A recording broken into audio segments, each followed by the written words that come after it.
একজন মা তার সদ্যজাত সন্তানকে কোলে নিয়ে হাসছেন, আর ঠিক সেই মুহূর্তে একজন সেই সন্তানকে চুপিসারে বদলে দিচ্ছে অন্য একটি শিশুর সাথে। আপনি কি একবার কল্পনা করতে পারবেন নিজের সন্তানকে হারিয়ে অন্য কারো সন্তানকে বুকে আগলে রাখার এক মায়ের বেদনা? এই চক্রের পেছনে লুকিয়ে আছে এমন এক মুখ যা আপনি কল্পনাও করতে পারবেন না। আজকের এই গল্প আপনাকে নাড়িয়ে দেবে ভেতর থেকে। Hello everyone, welcome to our channel গল্প স্ক্রিন। বলছিলাম সম্প্রতি রিলিজ পাওয়া তামিল অ্যাকশন থ্রিলার মুভির কাহিনী, যার নাম হলো ডিএনএ।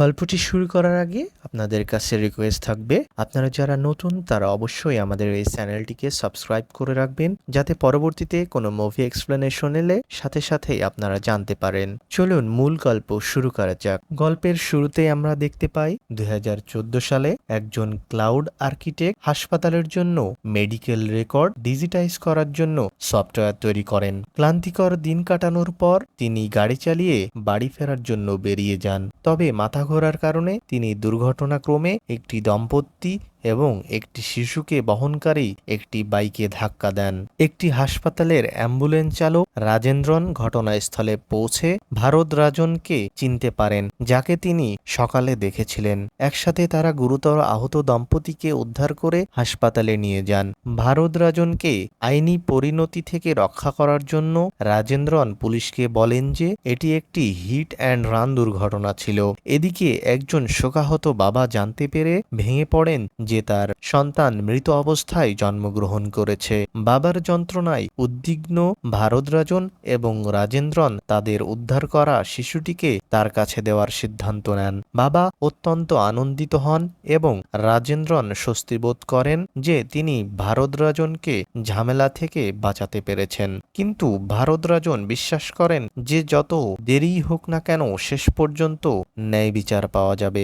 এরপর কাহিনী বর্তমানে ফিরে আসে। 2023 সাল। অধ্যাপক শিব সুব্রামনিয়ামের বড় ছেলে আনন্দকে একটিবারে তার দুঃখ ডুবিয়ে তার সাম্প্রতিক বিচ্ছেদের জন্য শোক প্রকাশ করতে দেখা যায়। শিব সুব্রামনিয়াম তাকে দায়িত্বজ্ঞানহীন এবং অকেজো বলে মনে করেন। তার প্রেমিকের আত্মহত্যার পর আনন্দের জীবন অধঃপতনের দিকে ঠেলে দেয়, যার ফলে তিনি অতিরিক্ত মদ্যপানের দিকে ঝুঁকে পড়েন। একটি ঘটনা যেখানে তিনি তার ছোট ভাই প্রকাশের সম্ভাব্য শ্বশুরবাড়ির সামনে একটি দৃশ্য তৈরি করেন। শিব সুব্রামনিয়াম তাকে অভিশাপ দিতে প্ররোচিত করেন। এদিকে সীমান্ত রেখা ব্যক্তির ব্যাধিতে ভুগছে দিব্যা। তার অবস্থার কারণে উপযুক্ত পাত্র খুঁজে পেতে হিমশিম খাচ্ছে। আনন্দকে একটি পুনর্বাসন কেন্দ্রে ভর্তি করা হয় এবং কয়েক মাস পর শিব সুব্রামনিয়াম আনন্দকে দিব্যার সাথে বিবাহের ব্যবস্থা করে, যদিও সে তার ব্যাধি সম্পর্কে জানে। বিয়েতে আনন্দের বন্ধু এবং আইনজীবী ভেঙ্কট সন্দেহ করে যে দিব্যার আচরণ অস্বাভাবিক এবং শিব সুব্রহ্মণ্যমকে বিয়ে বাতিল করার পরামর্শ দেয়। যাই হোক, শিব সুব্রহ্মণ্যম তা প্রত্যাখ্যান করে। আনন্দ দিব্যার অবস্থা সম্পর্কে অবগত, তাকে আন্তরিকভাবে তার স্ত্রী হিসাবে গ্রহণ করে। তারা একসাথে তাদের নতুন বৈবাহিক জীবন শুরু করে এবং দিব্যা গর্ভবতী হয়। সে বেথেল হাসপাতালে একটি পুত্র সন্তানের জন্ম দেয়। যাই হোক, কিছুক্ষণ পর দিব্যা লক্ষ্য করে যে তাকে দেওয়া শিশুটি প্রসবের সময় যে শিশুটি দেখেছিল তা আর নয়। তার প্রতিবাদ সত্ত্বেও কেউ তাকে বিশ্বাস করে না। তার উদ্বেগকে তার মানসিক অসুস্থতার জন্য দায়ী করে এবং বেথেল হাসপাতালের প্রধান ডাক্তার মহিমায়েম্মাল মেডিকেল রেকর্ড পর্যালোচনা করে সিদ্ধান্তে পৌঁছান যে দিব্যার দাবিগুলো তার প্রসবোত্তর মনোরোগের ফলাফল। তার অভিযোগ খারিজ করে। তার স্ত্রীর দাবি বিশ্বাস করে আনন্দ কথিত শিশু বিনিময়ের তদন্তের জন্য পুলিশের সহায়তা চান। যাই হোক, ডাক্তার মহিমায়াম্মাল হাসপাতালের ভিডিও ফুটেজ পর্যালোচনা করার পর কোনো অন্যায় কাজ অস্বীকার করেন। পুলিশ পরামর্শ দেয় যে আনন্দের তার দাবির সমর্থনে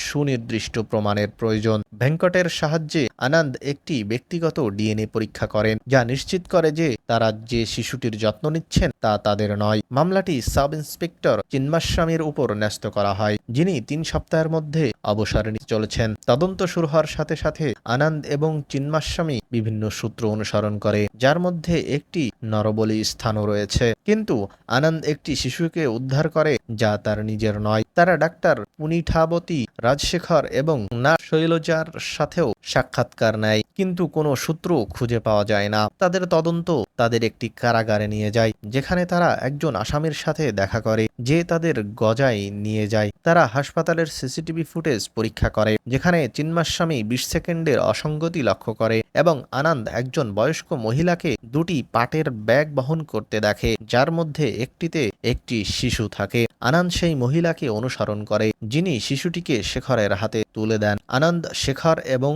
তার লোকদের মুখোমুখি হন এবং চিন্মাস্বামীর সাহায্যে তারা শিশুটিকে সংগ্রহ করার চেষ্টাকারী মূর্তিকে ধরে ফেলেন। প্রাথমিকভাবে বৃদ্ধ মহিলা মূর্তি এবং শেখর তদন্তে সহযোগিতা করতে অস্বীকার করেন। যাই হোক, চিন্মাস্বামী আবিষ্কার করেন যে নার্স শৈলজার একটি অভিন্ন যমজ বোন আছে, যা বিশ্বের অজানা। এই তথ্য ব্যবহার করে চিন্মাস্বামী সত্য উন্মোচন করেন। একটি নার্সিং এজেন্সি পরিচালনাকারী মূর্তি শৈলজাকে দুবাইতে চাকরির প্রস্তাব দিয়ে প্রলুব্ধ করেছিলেন এবং আনন্দের সন্তানকে তার যমজ বোন এবং বৃদ্ধা মহিলার সহায়তায় একটি সরকারি হাসপাতালের অন্য একটি শিশুর সাথে বদলি করার নির্দেশ দিয়েছিলেন। এই নতুন প্রমাণের মাধ্যমে আনন্দ অনিচ্ছা সত্ত্বেও তার যত্ন নেওয়া শিশুটিকে তার জৈবিক মায়ের কাছে হস্তান্তর করে, দিবিয়ার আপত্তি থাকা সত্ত্বেও। এরপর মূর্তি প্রকাশ করে যে তার অপহৃত শিশুদের রাজেন্দ্রনের কাছে হস্তান্তর করা কথা ছিল, যিনি এখন হাসপাতালে কর্মরত একটি নিরাপত্তা পরিষেবার মালিক। আনন্দ রাজেন্দ্রনের মুখোমুখি হওয়ার আগেই রাজেন্দ্রনের উপর একদল লোক আক্রমণ করে।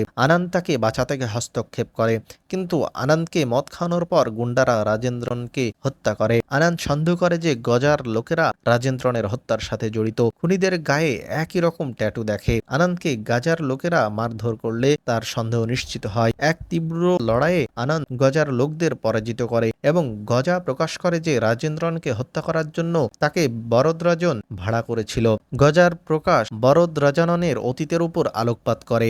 2014 সালের দুর্ঘটনার পর বরদরাজন রাজেন্দ্রনের সাথে জোট বেঁধে শিশুদের অপহরণ করে নিঃসন্তান দম্পতিদের কাছে বিক্রি করে। বরদরাজনের কার্যপদ্ধতির মধ্যে ছিল একাধিক স্তরের কর্মী ব্যবহার করা, নিজের এবং রাজেন্দ্রনের পরিচয় গোপন রাখা, হাসপাতালগুলিতে সমাধান সরবরাহকারী একটি সফটওয়্যার ফার্মের মালিক হিসেবে। বরদরাজন সংবেদনশীল তথ্যে অ্যাক্সেস পেয়েছিলেন, যা তিনি শিশুদের অপহরণ এবং বিক্রি করার জন্য কাজে লাগাতেন। আনন্দের ক্ষেত্রে জ্যোতিষশাস্ত্রের উদ্ধৃতি দিয়ে এক মার্কিন কূটনৈতিক দম্পতি ভারতরাজনকে 2 কোটি টাকার মোটা অঙ্কের মুক্তিপণের প্রতিশ্রুতি দিয়েছিলেন। তারা জ্যোতিষশাস্ত্রের উদ্ধৃতি দিয়ে একটি নির্দিষ্ট শুভ সময়ে জন্ম নেওয়া একটি শিশুর জন্য আবেদন করেছিলেন। গজা আরও প্রকাশ করেছেন যে ভারতরাজন তাকে রাজেন্দ্রনকে হত্যা করার নির্দেশ দিয়েছিলেন, এই ভয়ে যে রাজেন্দ্রনকে রাজি করাতে পারে। এদিকে মার্কিন কূটনৈতিক দম্পতি ভারতরাজনের সাথে একটি মন্দিরে দেখা করেন, যেখানে দিব্যা এবং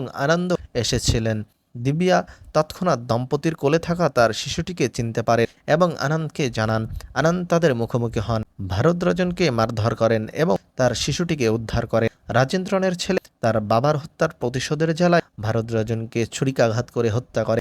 ভাগ্যের এই মোড় ভারতরাজনের পূর্বে বক্তব্যের ইঙ্গিত দেয় যে ন্যায় বিচার দেরিতে হলেও প্রতিষ্ঠিত হবে। এভাবেই দিব্যা তার সন্তানকে ফিরে পায়, আর এভাবেই সিনেমার গল্প শেষ হয়। আমাদের মুভি এক্সপ্লেনেশন আপনাদের কাছে কেমন লাগলো তা অবশ্যই কমেন্টে জানাতে ভুলবেন না, এবং পরবর্তীতে নতুন এরকম ইন্টারেস্টিং এবং থ্রিলার মুভির এক্সপ্লেনেশন পেতে আমাদের এই ভিডিওতে লাইক করবেন এবং আমাদের চ্যানেলে সাবস্ক্রাইব করে পাশেই থাকবেন। ধন্যবাদ।